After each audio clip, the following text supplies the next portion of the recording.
हरे कृष्णा। श्रीमती ललिता षष्ठी की आप सभी को हार्दिक शुभकामनाएं।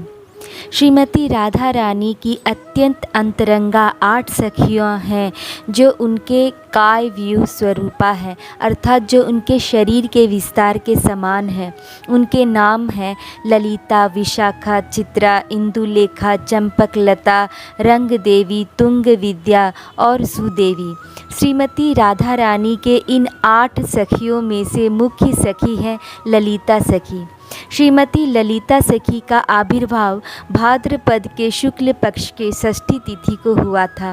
भाद्र का अर्थ होता है शुभ, मंगलमय और कल्याणकारी, क्योंकि इसी भाद्रपद के कृष्ण पक्ष में अष्टमी तिथि को भगवान कृष्ण का आविर्भाव होता है और ठीक इसके 15 दिन बाद शुक्ल पक्ष के अष्टमी तिथि को श्रीमती राधा रानी का आविर्भाव होता है। और बाकी अष्ट सखियों का आविर्भाव भी इसी भाद्र मास में ही होता है। लेकिन इस महीने से पहले श्रावण का महीना आता है। इसका यह अर्थ होता है कि जीवन में पहले हरि कथा का श्रवण किया जाएगा तो जीवन में भद्र यानी शुभ और मंगल होगा। तो तथ्य ये है कि हम राधा कृष्ण को पाएंगे कैसे। कृष्ण पक्ष के अष्टमी को जन्माष्टमी और शुक्ल पक्ष की अष्टमी को राधा अष्टमी और ठीक राधा अष्टमी से 2 दिन पहले ललिता षष्ठी होती। श्रील प्रभुपाद जी के कथन के अनुसार हम सब रूप अनुगा हैं। इसका अर्थ ये है कि हम सब रूप गोस्वामी के अनुगामी हैं और रूप गोस्वामी भगवान श्री कृष्ण की ब्रज लीला में रूप मंजरी हैं और रूप मंजरी ललिता सखी की मुख्य मंजरी हैं और ललिता सखी श्रीमती राधा रानी की मुख्य सखी है। तो हमारा राधा कृष्ण के साथ जो संपर्क है, जो सेवा है, वो रूप गोस्वामी के माध्यम से है और ललिता सखी के माध्यम से हम राधा रानी की कृपा से हम राधा कृष्ण की सेवा में लग सकते हैं। भक्ति रत्नागर में कहा गया है कि ललिता सखी का जन्म करहेला गांव में हुआ था, परंतु उनके माता पिता उन्हें लेकर ऊंचा गांव में आ गए रहने के लिए। ललिता सखी की लीला स्थली ऊंचा गांव में ही है। यह गांव बरसाना के पीछे पहाड़ी के ऊपर है, इसीलिए इसका नाम ऊंचा गांव है। ललिता सखी के माता का नाम शारदा व पिता का नाम विशोक है। ललिता सखी के शरीर का रंग गोरोचन के समान पीला है और उसके वस्त्र मयूर पंख के रंग का है। उनका कुंज चमकती हुई बिजली के समान है। उनके भाव विशुद्ध खंडिता हैं। वे वीणा बजाने में बिल्कुल निपुणा हैं।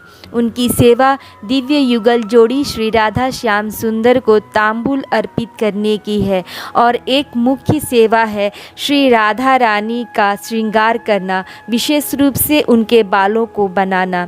ललिता सखी राधा कृष्ण के प्रेम से सिक्त रहती हैं। राधा कृष्ण उनको अपने प्राणों से भी अधिक प्रिय हैं। उनके उपस्थिति में प्रेम पूर्वक घमंड प्रदर्शित करती हैं। वे राधा कृष्ण के मिलन के लिए स्थान व समय का प्रबंध करती हैं। ललिता देवी अत्यंत दक्षा हैं। वे अपनी सखी राधा को ईर्ष्यामय क्रोध कला की शिक्षा देती हैं। एक ब्रज के संत की भावना है कि ललिता सखी की उपासना जैसे शेरनी का दूध या रहे सोने के बर्तन में या रहे शेरनी के बच्चे के पेट में, अर्थात शेरनी का दूध या तो सोने के बर्तन में रह सकता है, नहीं तो शेरनी के बच्चे के पेट में रह सकता है।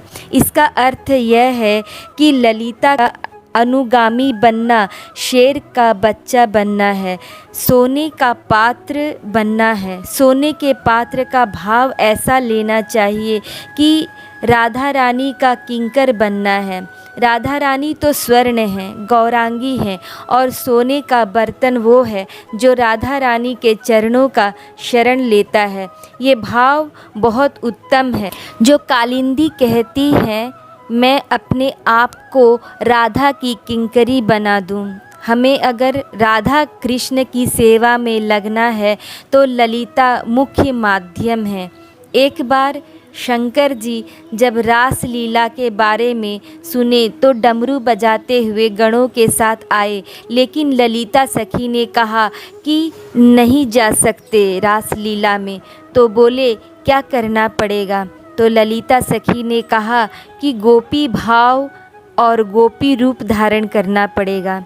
तो ललिता सखी की कृपा से शंकर जी गोपी के रूप में रासलीला में प्रवेश कर सके।